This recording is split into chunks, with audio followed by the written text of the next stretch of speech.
What is up, folks? This is Briston for Bristol Gaming, and we are back with another episode of 7 Days to Die Mods Weekly, the show will help figure out what mods are good for you. And this week, we have a cool week at Hubbers. We're going to cover some really cool mods you guys see here. But before we jump into anything, I do want to say thank you all for the support. It does mean the world to us. I also thank you, mod authors, for all the cool work you guys do. We love seeing it. It's just super cool to see so many mods. But with that, we're going to go ahead and jump into the first mod. And the first mod, as you guys can see here, is the Juliet Starling player model by Just Alter. And this is one that I really kind of like. I liked the whole lollipop chainsaw. Kind of wish there was the actual chainsaw weapon in the game. That would be kind of nice to go with it because the chainsaw in the game is just not that good.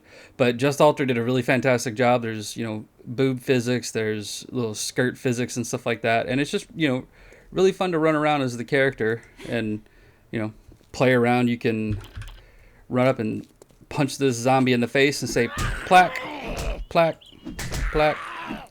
I just love that. Just being able to punch the zombie in the face like that. It's just really nice. Come on, zombie. I gotta get some stamina back. We're gonna go God mode so I can punch him in the face again. And one more again. Just love it. We've been having a lot of fun with the player models.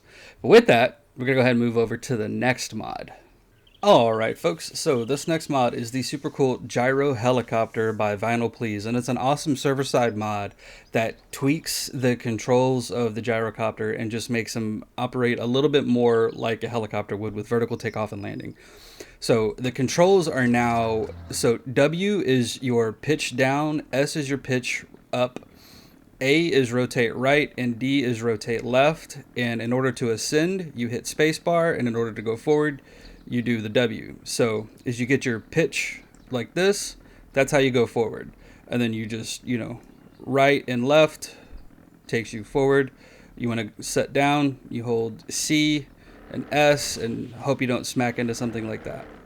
It's just a nice little change of pace, especially because the normal gyrocopter sometimes can have a bit of a difficulty doing takeoffs and landings because you don't exactly have, the path to go forward. Well, this one, you can kind of finagle it a little bit more to get an easier touchdown. And as you climb, you can do this, your pitch forward, and just do a nice little chill. And it's also really great too because like that, you can actually go AFK a little bit and it'll continue to fly forward a little bit longer, especially a lot easier than the normal gyrocopter would because you're controlling it with the pitch as opposed to controlling it with the W forward button. So you can set your pitch so long as you've got the right heading you want to go in. You can... I'm going to bounce off that tree. Yeah, I knew we were. But come on, we're gonna go up just a little bit, and then there we go. So you just want to go like that. You get your heading how you want to go. Fly forward a little bit. You can decrease the pitch, and you're not gonna go down. You're just gonna go straight forward. You want to go down or slow down. You do that, and then you hit C, and you can go plop. Nice little simple landing. So you want to turn around. Turn around like that. It works really great if you hold space as you move forward with your pitch because then you keep the gyrocopter level. So you can actually go at a steady speed.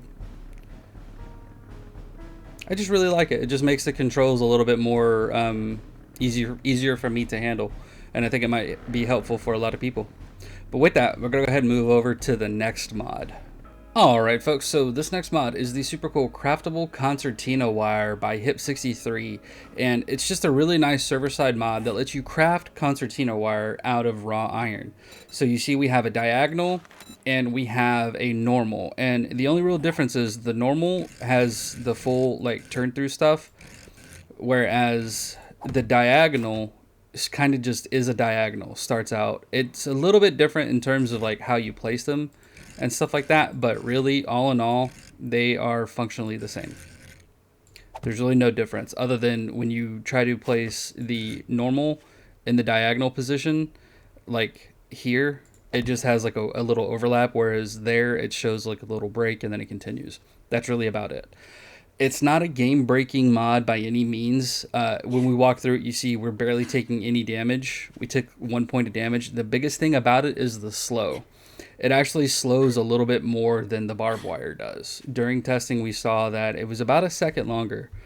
So if we grab some barbed wire, I do not know how to spell barbed. So we grab a barbed wire and we set it down. When we go through the barbed wire, we're only slowed during this portion of the barbed wire. Whereas for the Concertina wire, we're slowed for the entire duration of passing through the Concertina wire. It doesn't seem like it's a lot, but it can add up. And we actually have a bear right there we're going to test with. We have a little box that we've created. So we're going to come in here. We're going to just drop down here in the center. And we are going to turn on the AI. Hey, Mr. Bear.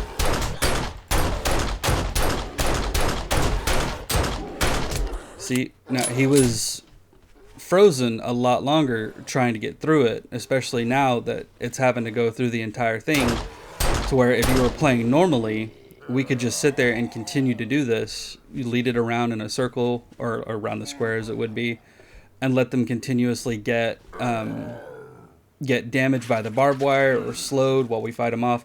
It works great for horde bases, great for just being out and about, especially with the resource requirements of just 12 iron to craft it. It is not high by any means. So it makes a great early game stage stopgap with like helping you do stuff. You don't have to put spikes and stuff down. Spikes are still going to do more damage, but these are going to slow, stuff like that. So you can put arrows or bullets or whatever into what you're fighting. But with that, we're going to go ahead and move over to the next mod. Alright folks, so this next mod is the super cool Elite Zombies by Ratbert/LOX, and it's a fantastic server-side mod that we've covered before on the channel. But what it does is it adds in some elite zombies that are very tough, and you're not normally going to see these until like game stage 200 plus. You can see them around about 140 on average on horde nights or sleeper stuff. You'll definitely see them once you start getting into the higher tier POIs at game stage. About 80 plus is when we've started seeing them most. So once you get into like a tier 5, tier 6 POI, stuff like that, you're doing the high infestations, stuff where, you know, where difficulty is really high, you're going to start seeing these pop up. So we've got a soldier, a boomer, cop, a feral white, a Hawaiian, and a skater. And they run regardless of what your settings and stuff are. They are awesome to fight. Very, very challenging fights because they are tough. They heal very quickly. You're going to put a lot of rounds into them to try to take them out. I love it. I love the difficulty scaling that these guys have. And the best thing is once you actually start fighting and taking these guys out, you have a very high chance of getting loot bags from these guys. 2 loot bags, 3, 4. Okay, so 4 loot bags out of 6 zombies is not a bad deal. And that's one thing I really like about it. And typically the loot bags are going to have pretty decent loot in them as well. Not too terrible. I mean, the ammo and stuff is really good for what's, you know, a day 1 character. Very low level. Plenty of decent stuff there as well. Plenty of decent stuff there as well. And remember, loot does scale to your game stage as well. So a level 5 stone axe, you know, day 1 character, plenty of ammo, stuff like that. Really does, you know, kind of boost a lot. I wouldn't come into a POI like this on a day 1. I wouldn't be anywhere near tier 5 on day 1. That's crazy. But it, like I said, it's a fantastic server-side mod that's really going to help you get a leg up on your game.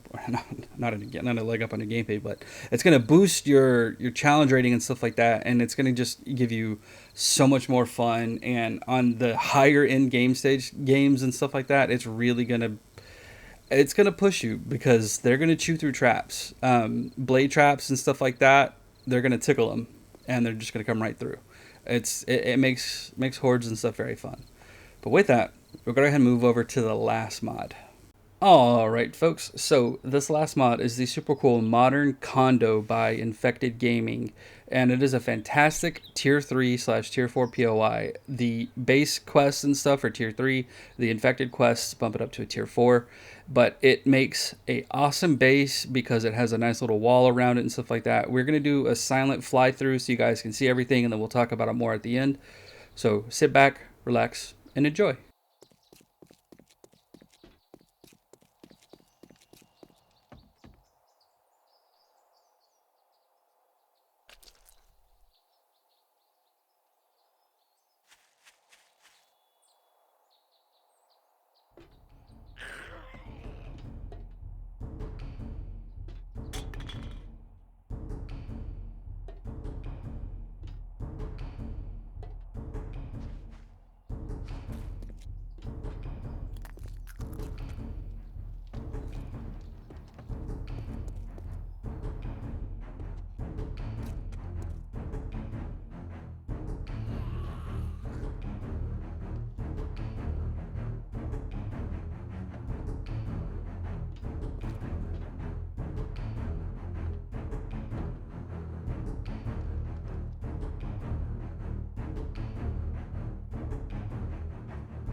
Alright folks, now I know I didn't show everything off on the inside. I actually cut through the path a little bit, and the reason for that is because I want you guys to come through and experience actually going through it yourselves. We've had a lot of fun going through it. Turning it into a base was a lot of fun too.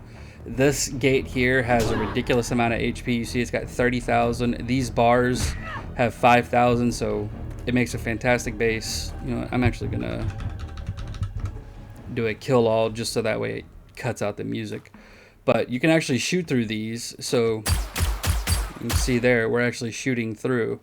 Just fantastic for that. You see you've got plenty of room down here to set up a garden or something if you wanted to.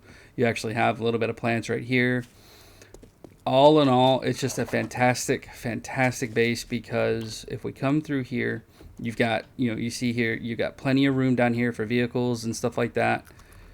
You can actually use this to block it off, so you don't have, you don't have to replace that. You don't have to replace this. I would knock these out, repair that up.